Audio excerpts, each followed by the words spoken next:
fi'il mudhari hajir, atau fi'il amr uhjur, atau juga dengan isim fa'il.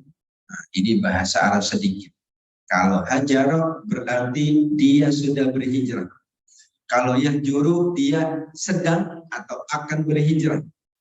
Kalau uhjur berarti berhijrahlah kamu. Tapi kalau isim fa'il disebutnya al-muhajirin, yaitu orang-orang yang berhijrah. Sepertinya di sini Bapak Ibu kebanyakan golongan muhajirin. Karena kita berhijrah dari kampung ke kota. Ada beberapa yang memang al-ansor, yaitu penduduk asli dari kota Jakarta atau kota Depok. Tapi termasuk saya, insya Allah termasuk muhajirin. Kalau dulu ansornya orang Madinah, muhajirinya orang Mekah. Sekarang bisa saja ansornya penduduk setempat, muhajirinya mereka yang berhijrah ke tempat tersebut. Ayat-ayat hijrah 28 kali dibagi dua oleh para ulama. Ada hijrah makaniyah, yaitu berpindah tempat, dan ada hijrah maknawiyah, berpindah keadaan. Tadi sebelum ke masjid, tempat kita di rumah masing-masing. Kemudian juga maknawiyahnya, keadaannya. Tadi malam mungkin kita keadaannya tidur, tapi pagi hari keadaannya kita sholat dan bermajlis ilmu. Itulah hijrah dalam 28 ayat, bisa maknanya dua. Hijrah pindah tempat dari satu lokasi ke lokasi yang lain, atau berpindah keadaan. Bisa jadi hijrah maknawiyah, dulunya sehat, sekarang sakit. Dulunya sakit, sekarang sehat. Itulah pasti kehidupan ini ada hijrahnya. Tidak ada orang yang tidak pernah berhijrah. Umumnya semua manusia pernah berhijrah, apakah makaniyah tempatnya berpindah, atau maknawiyah yaitu keadaannya berpindah. Tentu yang dimaksud oleh hijrah maknawiyah adalah keadaannya dari yang tidak baik menjadi baik, dari baik bertambah baik, sampai kita berhijrah nanti menghadap Allah dalam keadaan amat sangat baik, yaitu husnul khotimah. Amin ya rabbal alamin. Sekarang ada makna ayat-ayat hijrah. Kalau kita bahas sekitar ada 5. Pertama, hijrah itu artinya meninggalkan dosa dan maksiat. Maka kita berhijrah berarti berusaha meninggalkan dosa dan maksiat. Surat Al-Muddathir ayat yang kelima, warrujza fahjur. Fahjur itu berarti tinggalkanlah, hijrahkanlah.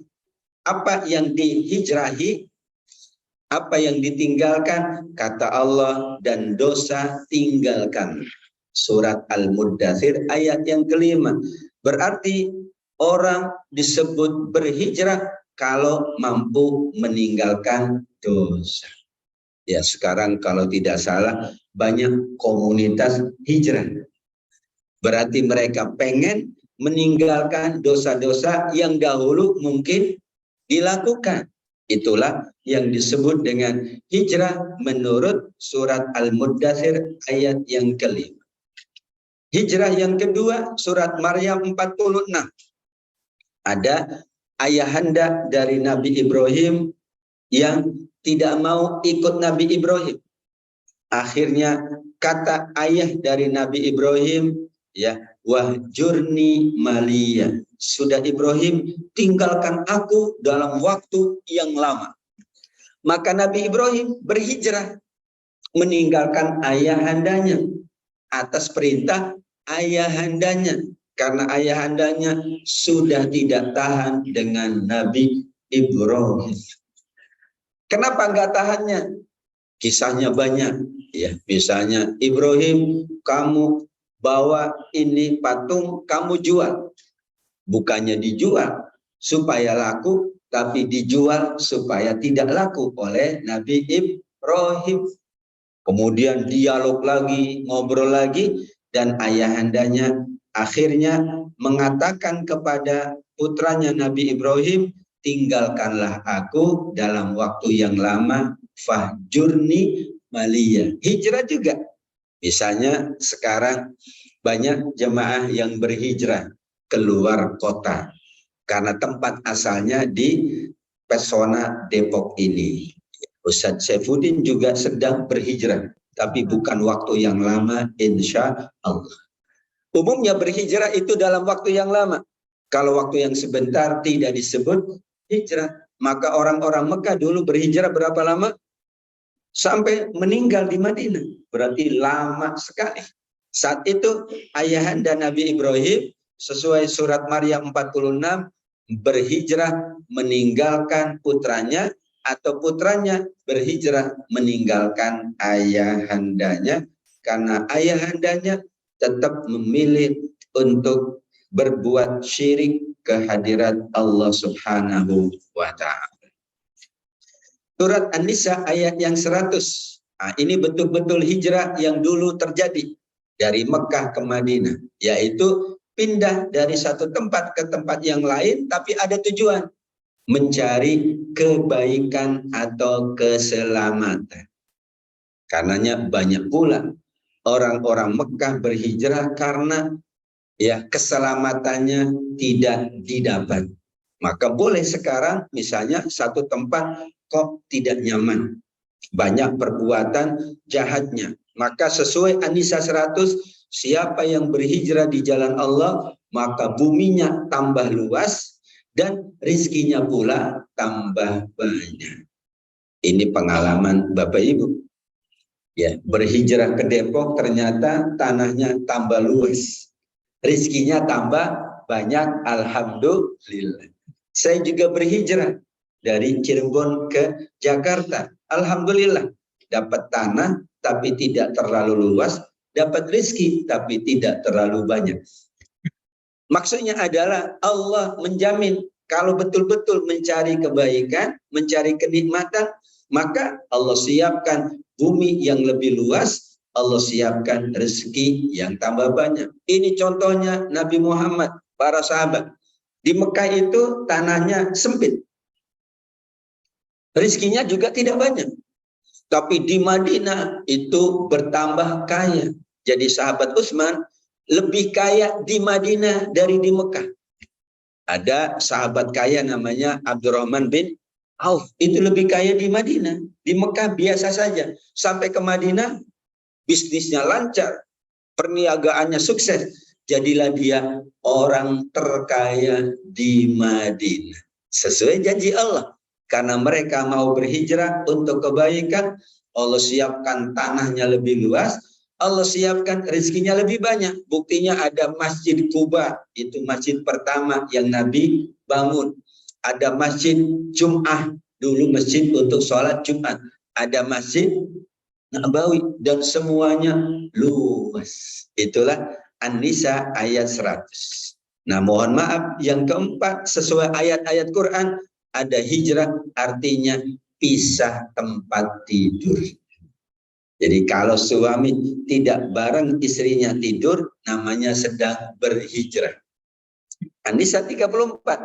Ini kisahnya adalah kalau suami ya mendapati istrinya berbuat dosa, maka salah satu solusi Allah, pisahkan mereka dari tempat tidurnya. Atau sebaliknya juga, istri misalnya, kok suamiku berbuat dosa, maka silakan tidur di luar. Itu bahasa hijrah. Wahjuruhunna fil madoji. Kalau kita baca teks ayatnya, fahjuruhunna fil madoji.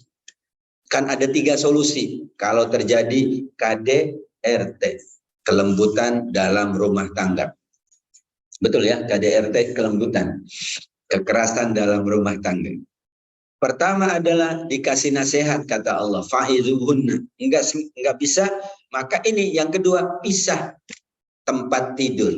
Tidurnya masing-masing. Ternyata para suami senang kalau tidurnya masing-masing. Apalagi di luar rumah. Itu senang banget dia. Nah, yang ketiga adalah boleh dipukul, tapi tidak boleh memukul yang mencederai, melukai, atau membekas. Berarti pukulnya adalah memukul secara pendidikan. Tapi ini sulit penterjemahannya, karena ayat ini dipakai oleh beberapa orang untuk mencelakakan pasangannya. Disebutlah dengan KDRT. Tapi ayatnya begitu memang. Ya, ayat An-Nisa 34 yang terakhir nanti, dan pukullah. Cuman orang membaca Quran tekstual, pukul-pukul. Sama dengan anak. Kalau 7 tahun disuruh sholat, 10 tahun nggak mau akhirnya kesempatan nih saya pukul. Enggak begitu maksudnya. Memukul di sini artinya adalah lebih tegas untuk mengingatkan anak sholat, bukan pukulan secara fisik. Apa buktinya? Nabi tidak pernah begitu. Nabi tidak pernah begitu. Tapi pernah nggak Nabi istri-istrinya itu maaf gitu ya, melakukan perbuatan yang tidak disukai oleh Nabi? Pernah. Makanya ada surat At-Tahrim. Dulu ada Hafsah, ada Aisyah radhiyallahu anhuma. Kata keduanya, wah, baumu tidak enak wahai Nabi. Karena Nabi minum madunya di rumah ya Zainab atau Ummu Salamah. Maka ini tanda cemburu. Kemudian Nabi tidak melakukan apa-apa, tidak memukulnya, tidak berbuat kasar. Itu berarti harus sesuai dengan tetap hubungan baik antara suami dan istri. Kembali ke An-Nisa 34, hijrah menurut ayat Al-Quran artinya bisa berpisah tempat tidur antara suami dan istri kalau ada masalah hubungan antara keduanya. Itulah 4 makna dari hijrah menurut ayat-ayat Al-Quran. Sekarang Bapak Ibu yang dimuliakan Allah, yang ada di Masjid Al-Fauzin maupun yang ada di ruang Zoom yang disiapkan oleh para pengurus masjid, ayat-ayat hijrah kita ambil hikmahnya. Karena sekarang mungkin kita tidak berhijrah. Mungkin pula sulit bagi siapapun berhijrah. Maka ada hikmah dari ayat-ayat hijrah. Dulu Nabi dan sahabat berhijrah dari Mekah ke Madinah. Pertama, paling banyak ayat-ayat hijrah di akhir surat Al-Anfal. Ayat 72, mohon maaf, sampai 75. Ini paling banyak. Kalau surat Al-Baqarah ada 2 ayat, surat yang lain tidak ada. Surat Al-Mudathir tadi 1 ayat, An-Nisa 1 ayat. Tapi paling banyak kalau ingin kita mengetahui bagaimana hijrahnya Nabi dan sahabat, kita baca surat Al-Anfal. Kita awali ayat 72. Allah mewajibkan hijrah serta memuji orang-orang yang berhijrah. Innalladzina amanu wa hajaru wa jahadu. Kemudian walladzina amanu wa lam yuhajiru.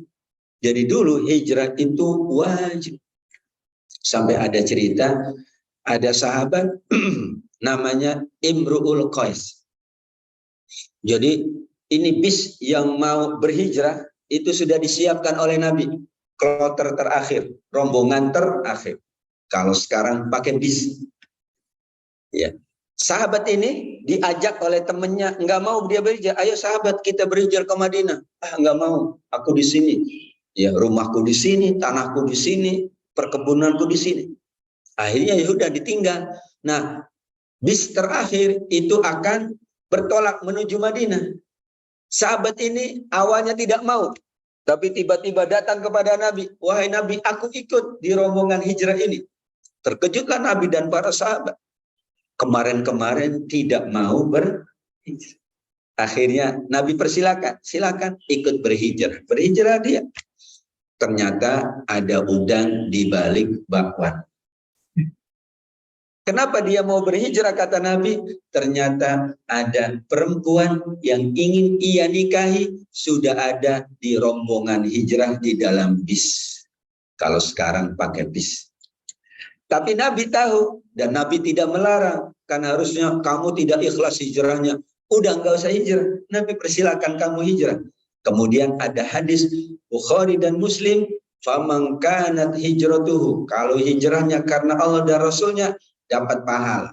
Tapi kalau hijrahnya karena harta atau karena wanita yang ingin ia nikahi, dapat pula yang ia mau, tapi bukan dapat pahala. Dapat perempuan yang ia ingin nikahi, dapat harta yang ia inginkan. Itulah kisahnya. Maka wajib, sampai kalau wajib kan boleh ya. Ini kita untuk anak-anak, karena wajib itu boleh dipaksa. Kata teman-teman, lebih baik anak-anak kita terpaksa masuk surga daripada sukarela masuk neraka. Nggak apa-apa, namanya anak dipaksa dulu. Lama-lama jadi ikhlas. Ini juga sahabat awalnya begitu. Lama-lama kata Nabi, sahabat itu jadi orang yang paling tulus beribadahnya karena dia malu dulu hijrahnya karena ada perempuan yang ia ingin nikah. Masya Allah. Yang ketiga, ayat 74. Balasan orang berhijrah, kata Allah Subhanahu wa taala ada dua. Lahum maghfiratu wa rizqun karim. Ada ampunan dan rezeki yang mulia, yaitu surga. Siapapun pasti berdosa. Sahabat itu melakukan dosa di Mekah. Karena perilaku orang-orang Mekah adalah jahiliyah.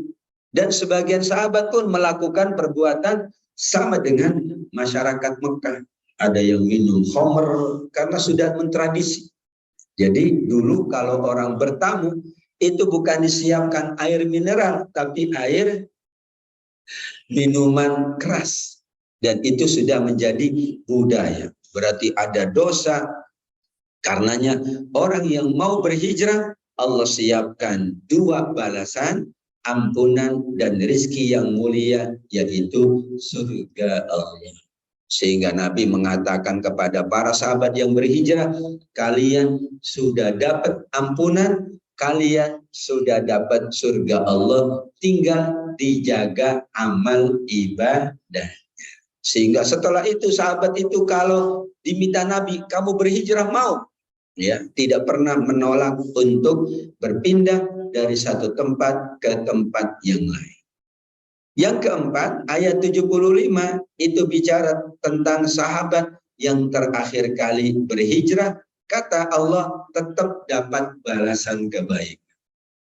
Kan berhijrah itu tidak sekaligus. Jadi tidak semua sahabat di Mekah itu berhijrah sekaligus. Ada yang bertiga malam-malam, ada yang beberapa orang pagi hari. Nah, ada sahabat yang terakhir berhijrah, termasuk yang tadi diceritakan namanya Imru'ul Qais. Dan ada sahabat-sahabat yang lain yang paling akhir berhijrah. Ketika sampai ke Madinah, mereka malu. Teman-temannya sudah tinggal lama di Madinah. Sudah ada yang dagang, sudah ada yang berkebun, kebun korma, sudah banyak yang melakukan aktivitas. Sudah punya keluarga, sudah punya teman di Madinah. Sahabat yang terakhir ini malu datang karena belum punya teman. Maka kata Nabi, biarkan mereka berhijrah, tetap mereka mendapatkan balasan. Tentu kan, kalau yang pertama kan yang masih mungkin bahasa kitanya nggak ada hubungan banyak dengan Mekah. Yang terakhir kan dia harus meyakinkan keluarganya, mungkin rumahnya dia jual dulu, ya tanahnya dia jual dulu. Karena yang berhijrah tidak boleh bawa apa-apa, nggak boleh, ya nggak boleh bawa apa-apa. Sehingga ada sahabat-sahabat yang disebut terakhir berhijrah, kata Allah, walladzina hajaru min ba'du wajahadu faulaika minkum. Kalau mereka meskipun terakhir berhijrah tetap dapat balasan kebaikan. Kenapa? hijrah itu wajib di masa baginda Nabi. Alhamdulillah sekarang hijrah tidak wajib. Jadi tidak wajib. Sekarang hijrah hukumnya hanya sunnah saja. Jadi tidak boleh memaksa orang pindah tempat. Tidak boleh memaksa orang melakukan hijrah karena sudah dijadikan sunnah oleh Allah. Pada awalnya memang berhijrah itu wajib. Yang kelima, Allah sebut al-muhajirin sebelum al-ansar. Maka sebagian ulama tafsir mengatakan orang-orang yang muhajirin lebih utama dari orang-orang ansar. Silakan kita baca ayat-ayatnya. Wassabiqunal awwalun minal muhajirin wal ansar. Selalu orang-orang muhajirin baru orang ansar. Sebenarnya orang ansar itu adalah orang-orang yang menolong muhajirin. Dan orang-orang muhajirin yang berhijrah, kalau nggak ada orang ansor, orang muhajirin hidupnya terlunta-lunta. Tapi Allah tetap ya mengutamakan orang-orang berhijrah. Sampai ada riwayat dari Nabi. Jadi Nabi kalau dapat banyak ya harta, itu Nabi ngasih ke orang-orang ansor lebih sedikit dari ke orang-orang muhajirin. Jadi orang muhajirin lebih banyak dari orang-orang ansor. Jadi mungkin kalau sekarang absen gitu ya, di absen. Mana orang muhajirin dikasih lebih banyak, mana orang ansor dikasih lebih dikit. Akhirnya beberapa orang ansor itu mengadu dan mengatakan, Nabi, engkau tidak adil. Kami ini yang ngasih rumah, kami ini yang ngasih bantuan, kami ini yang ngasih pekerjaan. Kok malah kalau kita dapat harta, orang muhajirin lebih banyak dapatnya. Maka Nabi sedikit ya menangis dan mengatakan, wahai orang-orang Madinah, kalau kalian tidak mau atas keputusanku, kenapa orang muhajirin dikasih banyak? Mereka sudah meninggalkan banyak. Kan di Mekah mereka tinggalkan semua. Kalau kalian tidak ridho, aku akan pulang kampung. Karena Nabi kampung aslinya adalah Mekah. Akhirnya kata orang Ansor, Rodina billahi robba wa bil islami dina wa bi Muhammadin nabiyya wa rasulullah. Sudah kami ridho meskipun kami dapat sedikit. Yang penting engkau tetap tinggal di Madinah. Akhirnya Nabi tinggal di Madinah sampai wafat. Kan Nabi lahir di Mekah, meninggal di Madinah. Itu alasannya. Maka orang muhajirin memang orang yang paling utama dibanding orang ansor. Meskipun orang ansor tetap mulia. Mereka memberikan harta, memberikan rumah agar orang-orang muhajirin mendapatkan kebaikan ketika mereka tinggal di Madinah. Bapak Ibu hadirin wal hadirat yang dimuliakan oleh Allah, kita bahas hijrah maknawiyah. Tadi makaniyah semua kan berhijrah dari Mekah ke Madinah. Maknawiyah ternyata lebih awal dari hijrah makaniyah dan tetap berlaku. Kalau hijrah yang tadi makaniyah pindah tempat sudah tidak berlaku. Tapi hijrah maknawiyah pindah keadaan masih diperintah oleh Allah. Bahkan Nabi di awal menjadi Rasul, Allah perintahkan pakaianmu bersihkanlah, perbuatan dosa tinggalkanlah. Wasiyabaka fatohir warrujza fahjur. Apa kata para ulama tafsir? Kebersihan diri, kesiapan ruh, kekuatan moralitas, itu adalah persiapan agar nanti hijrahnya adalah hijrah yang sempurna. Jadi sebelum berpindah dari Mekah ke Madinah, Allah siapkan Nabi. Pakaian harus bersih, dosa ditinggalkan semuanya. Sehingga pada saatnya Nabi dapat berhijrah dengan sempurna, demikian juga para sahabat. Mungkin kalau sekarang kita mau tugas mutasi, kan kita siapkan anak-anak kita. Nah, mungkin di sana nggak ada sinyal, nah, itu harus dikasih tahu. Kalau enggak anaknya, kok nggak ada sinyal di sini? Gitu ya.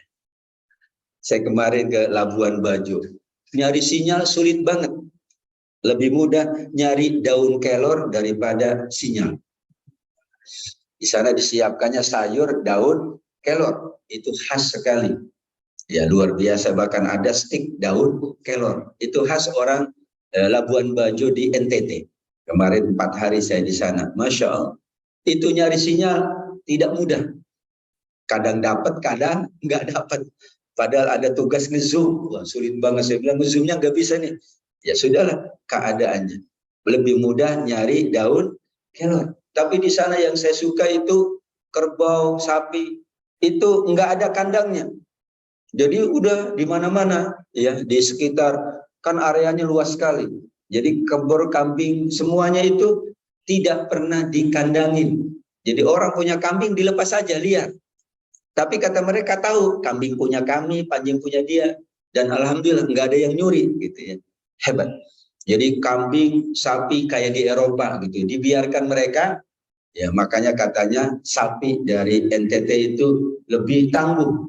Kalau dipotong itu lama banget. Kenapa? Mereka suka liar katanya gitu ya. Ada yang ngasih tahu orang yang ngerti sapi, kerbau itu kalau dari NTT suka ya nabrak-nabrakin petugas juruk sebelahnya.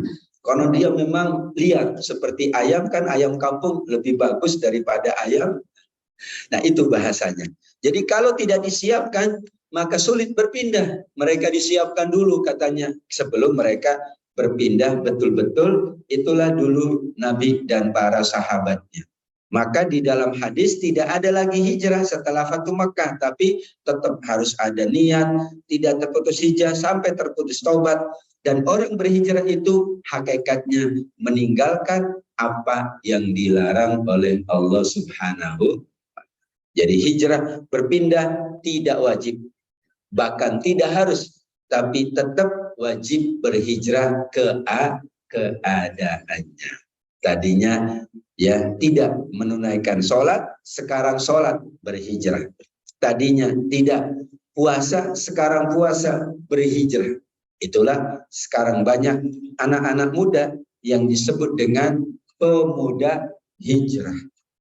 Kalau orang tua tidak disebut orang tua hijrah. Karena sudah otomatis kalau sudah tua insya Allah sudah berhijrah. Yang paling berat kan godaannya hijrahnya kaum milenial. Itu lebih berat daripada alhamdulillah hijrahnya kita semua. Bapak Ibu, keutamaan hijrah pertama meraih derajat agung di sisi Allah dan kemenangan di akhirat. Wa ulaika humul faizun. Itulah orang paling tinggi derajatnya dan akan mendapatkan kemenangan, yaitu di yaumil akhir mendapatkan surga Allah. Kemudian yang kedua, apa keutamaan kita berhijrah? Dilapangkan tempatnya, diperluas rizkinya. Tadi sudah dibahas An-Nisa ayat yang 100. Enggak ada orang yang berhijrah itu lebih miskin. Tapi orang berhijrah, Allah siapkan rizkinya, Allah siapkan tempat tinggalnya. Ya ada beberapa mungkin ya artis atau selebritis awalnya khawatir. Kalau berhijrah mungkin tidak banyak undangan. Ternyata banyak pun. Yang ketiga, hijrah bukti nyata keimanan. Jadi kalau dulu wajib berhijrah, karena itu adalah keimanan, sekaligus ada ampunan dan surga Allah. Tadi juga sudah dibahas Al-Anfal 74. Ulaika humul mu'minuna haqqan lahum maghfirah wa rizqun karim. Bagi mereka ampunan dan rizki yang mulia. Hijrah itu jalan meraih rahmat dan ampunan Allah. Ulaika yarjuna rahmatallah. Al-Baqarah 218. Orang yang mau berhijrah, Allah siapkan rahmatnya, Allah siapkan ampunannya. Itulah keutamaannya. Maka orang-orang Mekah yang berhijrah ke Madinah itu diperluas oleh Allah rahmatnya, Allah siapkan pula ampunannya.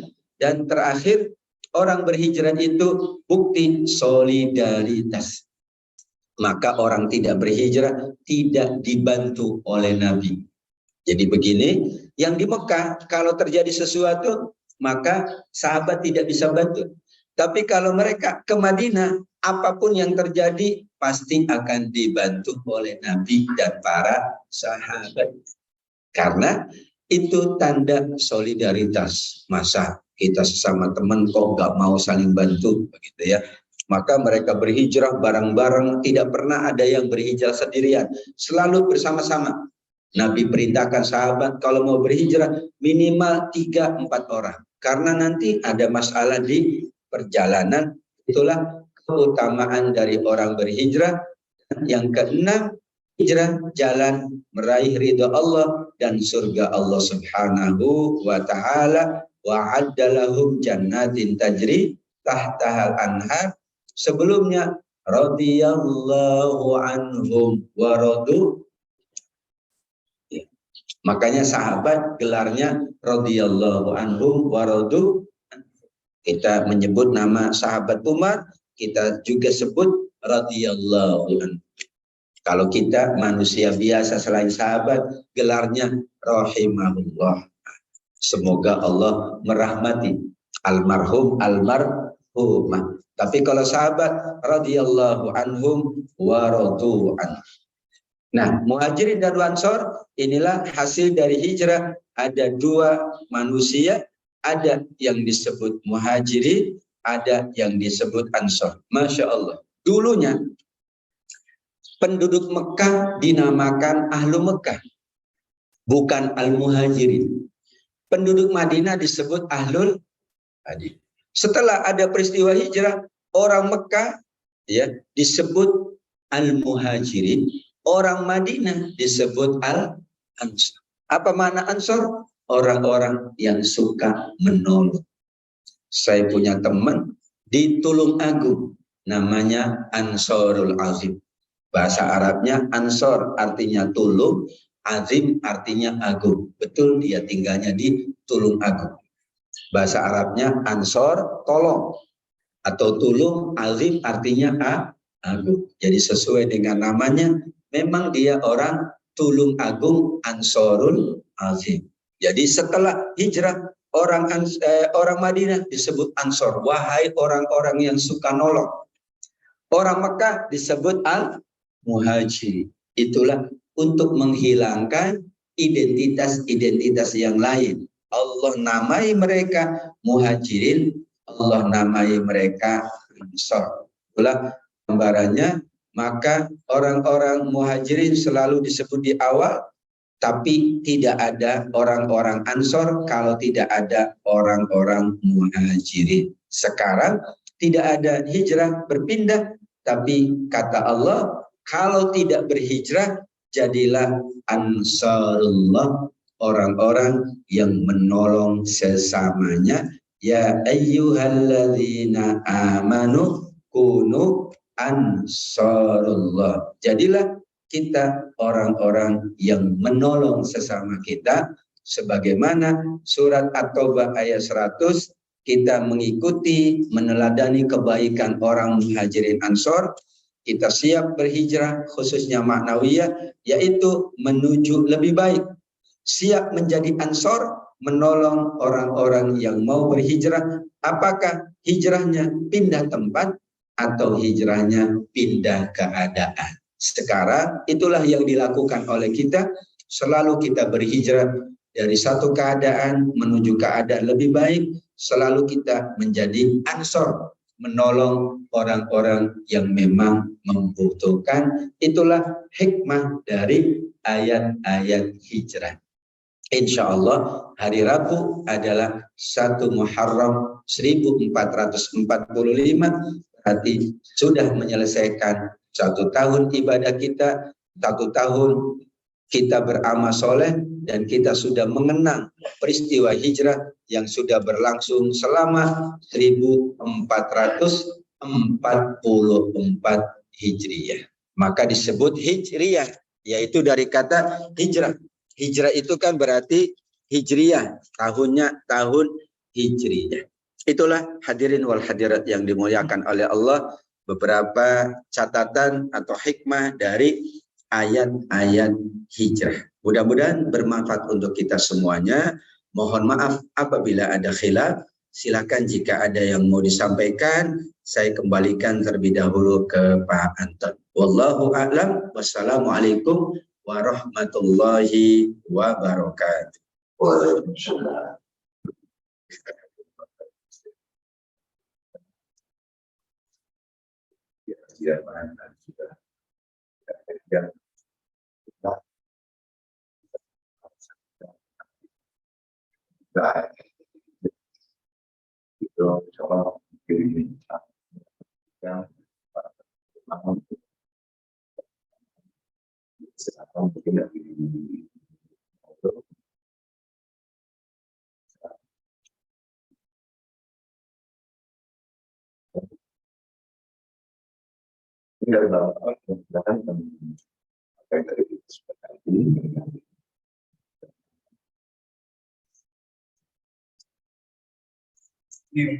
Silakan.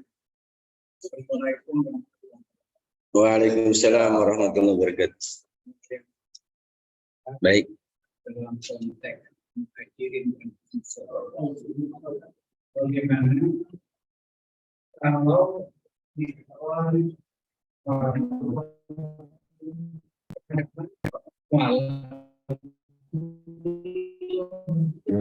dan kali ini kota jadi kembali juga. Iya betul. Kemudian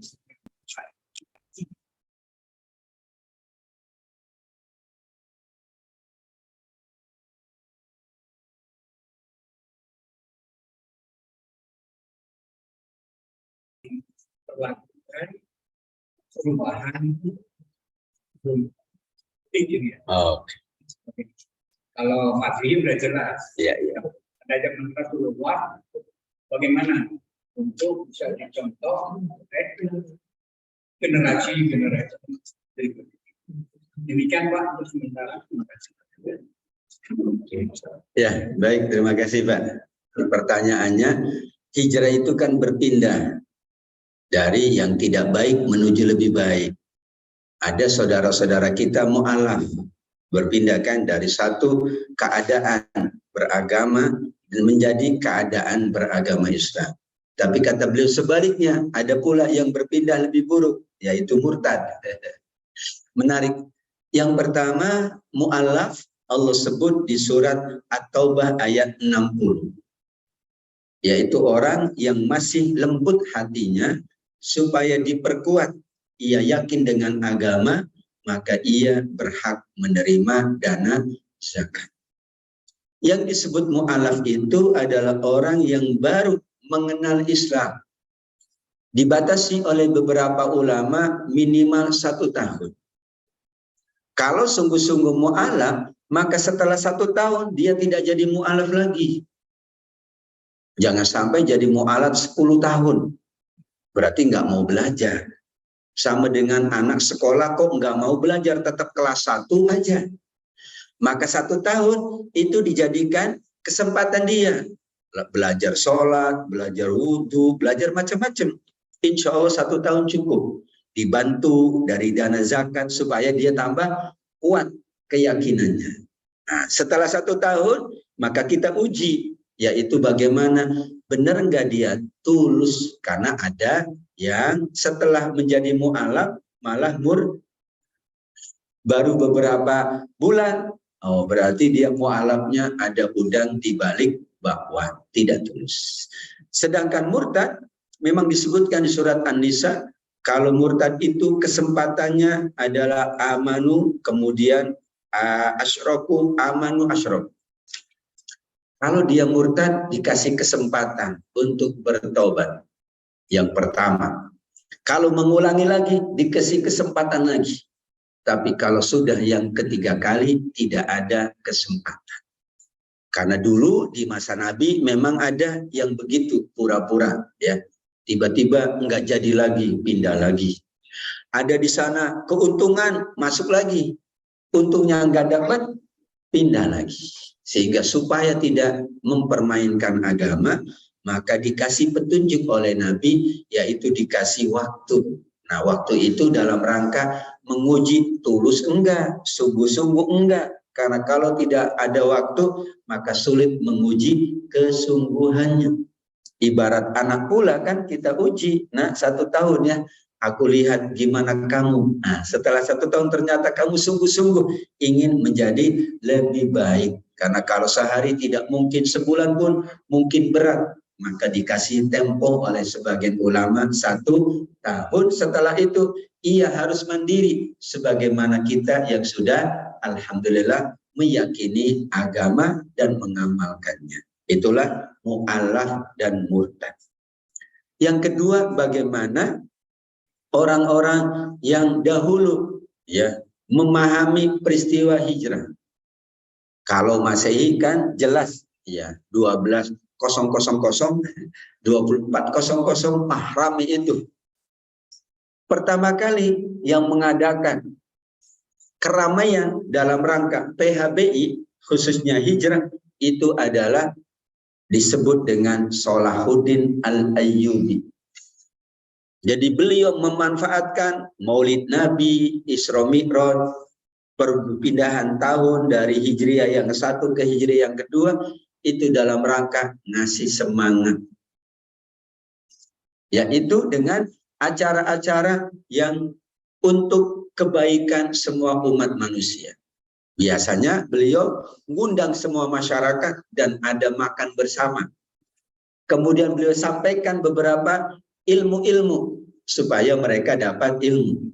Dan terakhir mereka berbagi kebaikan. Karenanya dikenal Muharram itu bulannya anak-anak yatim. Tapi menyantuni yatim jangan Muharram doang. Karena mereka butuh makannya tidak. Tapi ini kayak hari raya, momentum. Sama dengan Idul Fitri, kita pulang kampung kan kapan aja. Tapi kan kesempatan Idul Fitri memang setelah puasa mungkin akan lebih besar nilainya. Nah, jadi itulah yang pertama kali namanya Salahuddin Al-Ayyubi.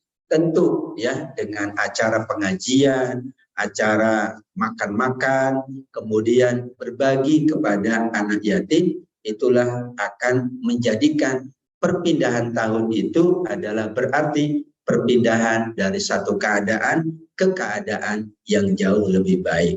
Namun tidak ditetapkan bagaimananya, jadi bebas. Kita mau ngaji bersama boleh, baca Quran bersama boleh, makan-makan juga boleh.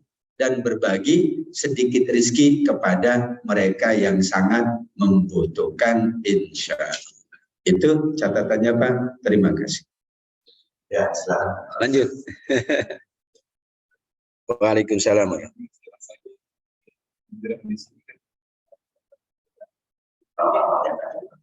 Nah, biar kedengaran.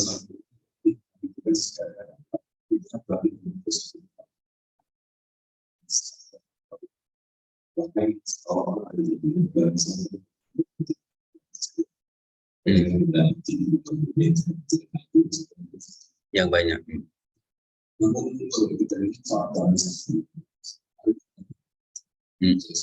Ya. Bisa dibilang tempat dan pakaian. Tapi faktanya sebuah hijrah itu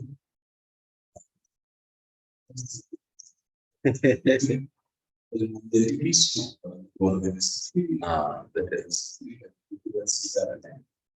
Jadi jelas-jelas sudah dibuat dengan baik-baik secara kemarin ya dia mulai lagi dari sesuatu yang belum tahu.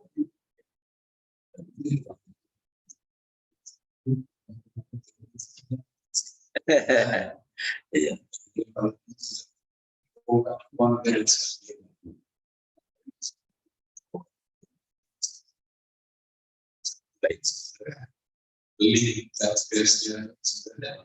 Masya Allah. Baik ya, di surat An-Nisa ayat 100, siapa yang berhijrah, Allah siapkan tempat yang lebih luas dan rezeki yang banyak. Tapi faktanya ada beberapa saudara-saudara kita yang berhijrah, insya Allah semakin baik agamanya, tapi rizkinya semakin mengecil gitu. Dan itu memang kita saksikan beberapa orang. Maka ayat ini penafsirannya dikaitkan dengan tadi surat Al-Mudaththir. Jadi ayat hijrah pertama kali turun Al-Mudaththir ayat kelima. Sebelum An-Nisa, An-Nisa itu kan Madaniyah, Al-Mudaththir Makkiyah. Apa maksudnya? Persiapan untuk hijrah. Maka Nabi tinggal di Mekah itu kan 10 tahun sebelum hijrah. Karena itu persiapan. Bagaimana persiapannya? Kita ingatkan, kita akan berhijrah, belum tentu kita dapat yang lebih banyak dalam tanda kutip. Jadi orang-orang Mekah saat itu nggak tahu Madinah bakalan kayak apa, nggak ada yang tahu. Karena mereka tidak melakukan survei. Kalau sekarang kan survei dulu, nah itu bagus kalau survei dulu. Saya mau pindah ke sana, di sana kemungkinan pekerjaan yang aku dapat apa? Nah itu kan berarti dia melakukan persiapan. Anak-anaknya yang paling penting, teman-temannya. Nah belum tentu di sana sama dengan di sini ya. Nah seperti tadi, mungkin sinyalnya sulit, mungkin temanmu beda dan sebagainya. Nah, karenanya barangkali tentu kita yakin ayat itu tidak salah, karena sudah banyak yang mendapatkannya. Tapi ada beberapa saudara kita yang belum mendapatkan. Barangkali mungkin persiapannya yang belum maksimal. Yaitu dia bagus untuk mensurvei, melakukan membaca pengalaman orang. Oh, kalau ke sini sama dengan sekarang nih contohnya ya, orang bekerja di luar negeri. Kan bagus dia survei dulu, jangan asal ikut. Akhirnya sekarang TPPO kan banyak. Dia ikut, wah tetangga saya pergi, akhirnya pergi, nggak tahu di sana itu ngapain. Ternyata sepertinya di sana enak-enak saja, padahal wah banyak sekali itu dukanya. Sukanya juga ada, tapi dukanya banyak. Maka kan dia bagus, dia konsultasi gimana Pak kalau ke sana. Oh, ternyata sekarang kan sudah berpindah. Dulu orang katanya ke Timur Tengah, sekarang beralih ke Korea, ke Hong Kong. Saya pernah ke Hong Kong, ternyata gajinya lebih besar. Sehingga mereka itu bayangkan, sudah mendatangkan semua artis dan ustadz-ustadz sudah. Sampai artis ternama itu mereka undang, dan itu Bapak Ibu dari kecelengan mereka, bayangkan. Karena gajinya besar. Saya ke sana diundang 2 kali, Masya Allah. Mereka siap, hotelnya semua. Ustadz-ustadz ternama udah pernah kata mereka. Bayangkan, berarti kan gajinya bagus. Nah itu bisa dijadikan persiapan survei dulu. Oh di sana gimana pergaulannya, nah, itu supaya ketika sampai di lokasi hijrah tidak salah. Dan kalau terjadi hal yang tidak diinginkan, berarti ujian hijrahnya dari Allah Subhanahu wa Ta'ala. Mungkin 1 tahun 2 tahun belum mendapatkan ayat 100 surat An-Nisa, tapi mudah-mudahan tahun ketiga dan berikutnya mendapatkan sesuai janji Allah Subhanahu wa Ta'ala. Itu Pak, terima kasih. Wallahu a'lam bishawab. Ya, baik.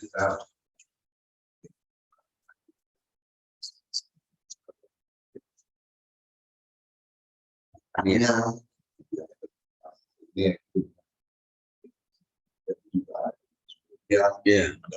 betul. Kalau kita pas pada hari ini yang sudah ada lalu kesian di proses itu. Insya Allah mungkin minggu depan juga kita atau mungkin pada kesempatan bersama kita juga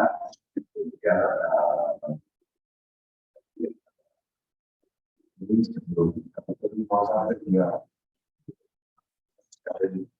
juga kalau kita Ustaz Sulaiman yang ada Ustaz Sulaiman. Oh, Masya Allah. Baik Bapak Ibu, ala hadziniyah, dengan niat kita memohon kepada Allah setelah beramal soleh, semua kesulitan kita Allah mudahkan, yang sakit Allah sembuhkan, dan kita semakin banyak mendapatkan karunia dari Allah Subhanahu wa Ta'ala. Amin ya rabbal alamin. Bismillahirrahmanirrahim. Alhamdulillahirabbil alamin. Hamdan yuwafi ni'amahu yukafi mazidah. Ya rabbana lakal hamdu kama yanbaghi li jalali wajhika wa 'azimi sultanik. Allahumma salli wa sallim wa barik ala sayyidina wa maulana Muhammadin wa ala alihi wa ashabihi ajma'in. Allahumma ighfir lana wa liwalidina warhamhum kama rabbawna shighara. Allahumma ja'alna minal muhajirin wal ansar fi sabilillah birahmatika ya akramul akramin. Allahumma shfina, ya Allah sehatkan, sembuhkan kami, khususnya saudara kami Ustaz Sulaiman dan orang tua kami, keluarga kami, anak-anak kami yang sedang sakit. Allahumma shfina anta syafi la shifaa illa shifa'u shifaan la yughadiru saqama. Yang sedang ada hajat, Allahumma qdi hawaijahum, penuhi hajat mereka ya Allah, hajat dunia dan akhiratnya. Rabbana taqabbal minna innaka antas samiul alim wa tub alaina innaka antat tawwabur rahim. Rabbana atina fid dunya hasanah wa fil akhirati hasanah wa qina adzabannar. Wa sallallahu ala nabiyyina Muhammad wa ala alihi wa sahbihi wa sallam. Subhana rabbika rabbil izzati amma yasifun wa salamun alal mursalin walhamdulillahi rabbil alamin.